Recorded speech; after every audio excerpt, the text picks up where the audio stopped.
मोदी सरकार ने एक ऐसा फैसला लिया है जो कईयों की नींद उड़ाने वाला है।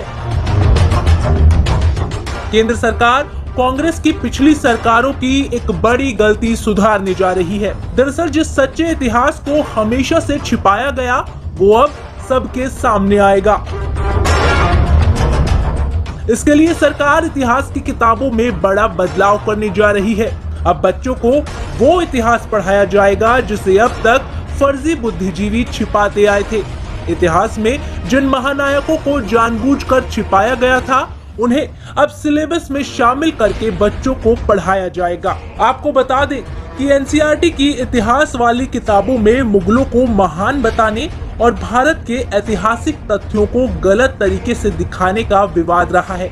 जानकारों का कहना है कि इतिहास की किताबों में ये तो बताया गया कि लाल किला, कुतुब मीनार और ताजमहल किसने बनवाए, लेकिन ये बात हमेशा छिपाई गई कि इन इमारतों को किस तरह से बनवाया गया।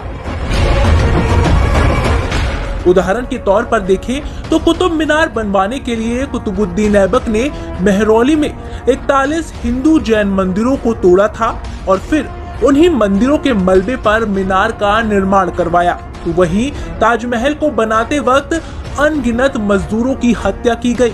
इतना ही नहीं, शाहजहां ने तो ताजमहल बनाने वाले कारीगरों के हाथ तक कटवा दिए थे।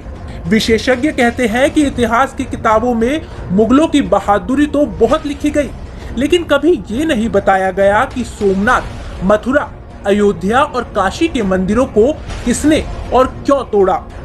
इतना ही नहीं, जानकार कहते हैं कि किताबों में अकबर को तो महान बताया गया, लेकिन अपने राज्य को बचाने के लिए अकबर से जिंदगी भर लड़ने वाले महाराणा प्रताप के बारे में कभी खुलकर नहीं बताया गया। मुगलों के अत्याचारों के सामने सीना तान कर खड़े होने वाले गुरु तेग बहादुर, गुरु गोविंद सिंह और उनके 4 साहिबजादों की गाथा को इतिहास की किताबों से सिरे से गायब कर दिया गया। ऐसे बहुत सारे सवाल हैं जो हमेशा से तत्कालीन कांग्रेस सरकारों पर उठते रहे हैं। कई शिक्षाविदों का कहना है कि कांग्रेस की सरकारों ने सनातन संस्कृति और देश के नायकों को इतिहास से गायब करने के लिए हिस्ट्री लेखन का काम वामपंथियों और जिहादी विचारधारा वाले लोगों को दिया, जिन्होंने अपने कुतर्कों के जरिए इतिहास की किताबों को एक खास रंग में रंग दिया।